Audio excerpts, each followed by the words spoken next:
मला मला तू सांगणार कोण हिंदीत बोल. अरे मला सांगणार कोण तू हिंदीत बोल. मराठी नहीं आती तो मैं कैसे कोण तू बोलूं? सांगणार मला हिंदीत बोल. कोण सांगणार तू हा बोल ना आता. क्या मेरे को नहीं आती मैं तू कैसे तू काय बोलूं? बोलला मला मराठी नाही मी बोलणार नाही. जा तुला काय करायचं ते कर. कोणत्याही कष्टकऱ्यांनी राज ठाकरेच्या गुंडांना घाबरून जाण्याचं कारण नाही. कारण भारतीय संविधानामध्येच right to expression and speech दिलेलं आहे. त्याच्यामुळे माझी मेरी मर्जी मी मराठी बोलेल, इंग्लिश बोलेल, हिंदी बोलेल, मेरी मर्जी मेरी मन. नमस्कार.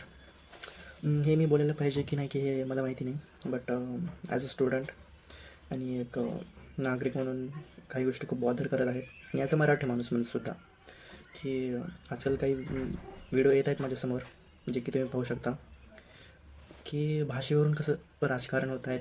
बाहेरच्या राज्यामधल्या माणसांना कसं धमकावत आहेत, त्यांच्याशी मारहाण करत आहेत, उद्धटपणाने बोलणं असो, त्यांना फोर्सफुली मराठी बोलायला लावणं असो. ते मराठी भाषिक नाही आहेत. जर असले असते ना तर ते बोलले असते, बट येत नाहीत. कुठं ना कुठं ते पण उद्धटपणाने बोलत आहेत, पण ते बोलत आहेत म्हणजे आपण पण बोलत आहोत, हे योग्य नाही आहे.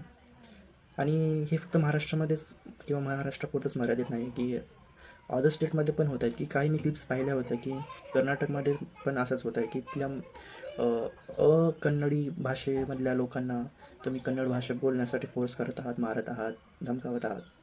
एक बँक मॅनेजरचा पण व्हिडिओ पाहिला होता आणि एक मराठी कपल होते महाराष्ट्रामध्ये, तिथं जाऊन IT कंपनी बँगलोरमध्ये काम करतात. त्यांचा पण व्हिडिओ पाहिला होता की तिथले पण लोक त्यांना फोर्स करतात की तुम्ही तिथलीच भाषा बोला. हे चांगलं आहे की तुम्ही केलं पाहिजे की नाही तुम्हीच ठरवा. I don't know. पण खरंच विचार करण्यायोग्य हे आहे की खरंच तुम्ही असं करू तुम्हाला असं वाटतं का भाषेचं संवर्धन होईल? मला तर नाही वाटत.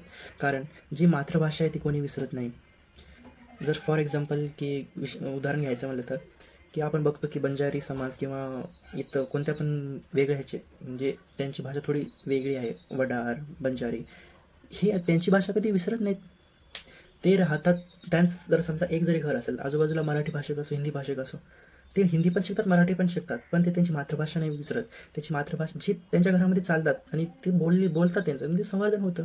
मग तुम्हाला असं कसं वाटू शकतं की मराठी भाषा संकटात आहे की संपून जाईल? इन लॉजिकली आहे ते सगळं. तर विचार करा. कोणाला धमकावून हे करून काही होणार नाही आणि पीसफुली राहण्याचा प्रयत्न करा.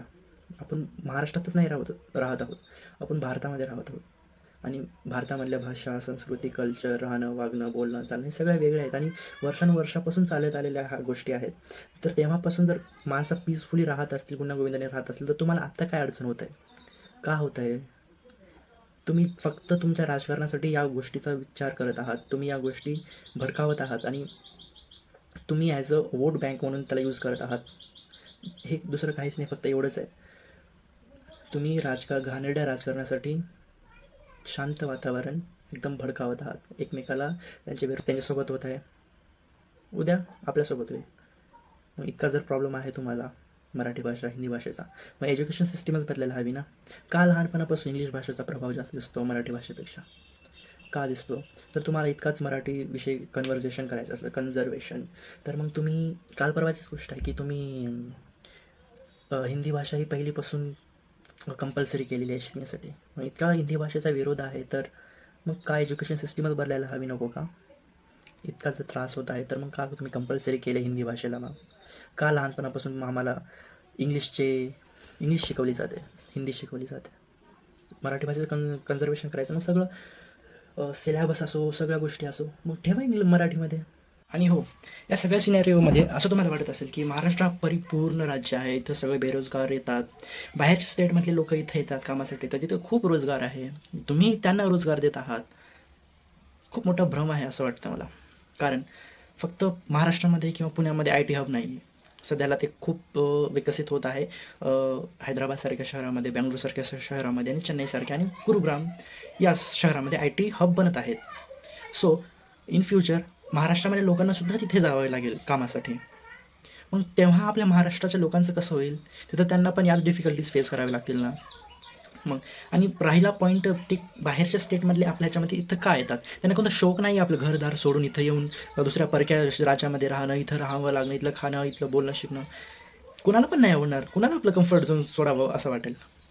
ते त्यांच्या जबाबदाऱ्यासाठी ते खूप काही करण्यासाठी येतात तिथं घर सोडून. कोणाला पण नाही वाटत आपलं घर सोडा म्हणून, पण ते येतात आणि आपण त्याच्यासोबत असं करत आहोत. हे कितपत योग्य आहे तुम्हीच विचार करायला हवा.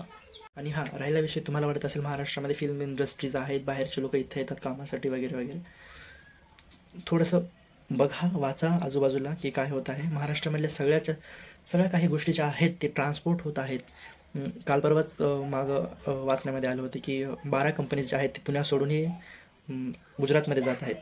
आणि for your kind of information, film इंडस्ट्रीचे जे अवॉर्ड फंक्शन्स होत होते अगोदर, जे मुंबईमध्ये होत होते, ते सगळे गुजरातमध्ये जात आहेत, अहमदाबादमध्ये होत आहेत. आणि राहिला विषय क्रिकेटचा पण, त्याच्यामधले जे मॅचेस आहेत IPLच्या, आतापर्यंत नव्याने बनवलेलं स्टेडियम जे आहे अहमदाबादचं, IPLचे 4 बॅक टू बॅक फायनल्स गुजरातमध्ये खेळले गेले, अहमदाबादमध्ये ऑर्गनाईज केले आहेत.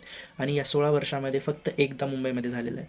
तर तुम्ही विचार करा की कुठं काय होतं आहे. सगळे इंडस्ट्रियलायझेशन असो, सगळ्या गोष्टी असो, ते गुजरातमध्ये ट्रान्सपोर्ट होत आहे.